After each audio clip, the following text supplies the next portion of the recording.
আসসালামু আলাইকুম বন্ধুরা, কেমন আছো? আলহামদুলিল্লাহ আমি ভালো আছি। তোমরাও হয়তো আল্লাহ পাকের অশেষ রহমতে ভালো আছো। আমি আজকে তৈরি করেছি কাকচি মাছ দিয়ে একটি পাকোড়া। এই পাকোড়া রেসিপিটা যদি তোমাদের কাছে ভালো লেগে থাকে তাহলে অবশ্যই একটি লাইক, একটি কমেন্ট, একটি শেয়ার করবে।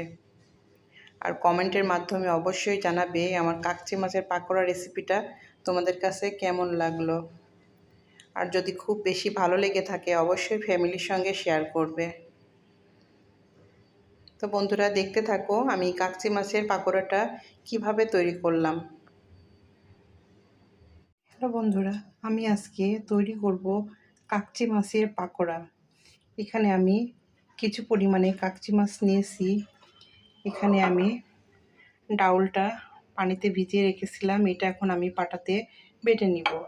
তারপরে আমি এখানে নিয়েছি ধনেপাতা, আদা কুচি, রসুন কুচি, কাঁচামরিচ কুচি, কালো জিরা, পেঁয়াজ কুচি, লবণ, হলুদের গুঁড়া, মরিচের গুঁড়া। তো এখন আমি এই ডাউলটা সুন্দর করে বেটে নেব। এরপরে আমি সবগুলো উপকরণ সুন্দর করে চটকিয়ে নেব।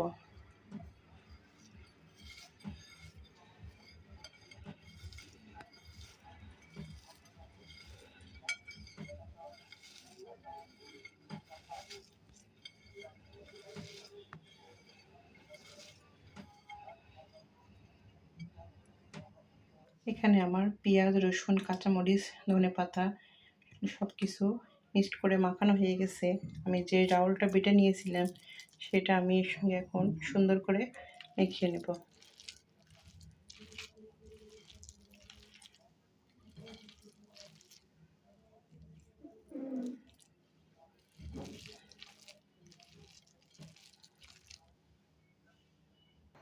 এখানে আমার পেঁয়াজ, রসুন, কাঁচামরিচের সঙ্গে ডাউলটা সুন্দর করে মাখানো হয়ে গেছে। এখন আমি কাকচি মাছগুলো দিয়ে নিব।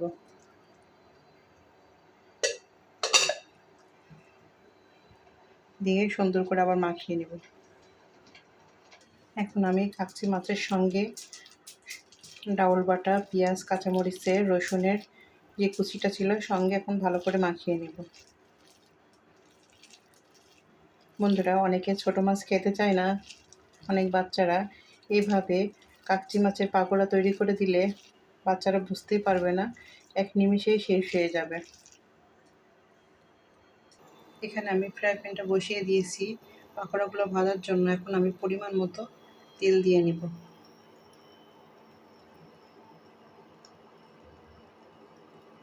এখানে তেলটা পর্যাপ্ত পরিমাণে গরম হয়ে গেছে। এখন আমি এক এক করে পাকোড়াগুলো দিয়ে নিব।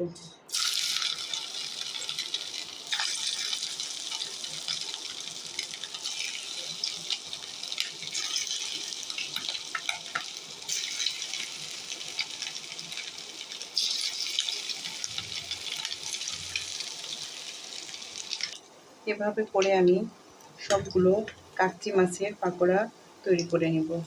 সুন্দর করে ব্রাউন কালার করে ভেজে নিব। এখানে আমার পাকোড়াগুলো ভাজা কমপ্লিট। এখন আমি পরিবেশন পাত্রে তুলে নেব। এই তো বন্ধুরা, আমার কাকচি মাছের পাকোড়াগুলো কমপ্লিট। আমি ডেকোরেশন প্লেটে তুলে নিয়েছি। এখানে আমি সস আর কিছু সালাদ কেটে নিয়েছি, সেটা দিয়ে ডেকোরেশন করে নিয়েছি। তো বন্ধুরা, আমার এই কাকচি মাছের পাকোড়া রেসিপিটা যদি তোমাদের কাছে ভালো লেগে থাকে তাহলে অবশ্যই একটি লাইক, একটি কমেন্ট, একটি শেয়ার করবে। আর এই কাকচি মাছের পাকোড়াটা বাচ্চাদের জন্য খুবই উপকারী, কারণ বাচ্চারা অনেকেই ছোটো মাছ খেতে চায় না। তাদের জন্য খুবই ভালো হবে। ওরা বুঝতেই পারবে না এটা কি দিয়ে পাকোড়াটা তৈরি করা হয়েছে, কিন্তু তাদের মাছটা খাওয়া হয়ে যাবে। তো বন্ধুরা দেখতে থাকো। আল্লাহ হাফেজ। আসসালামু আলাইকুম।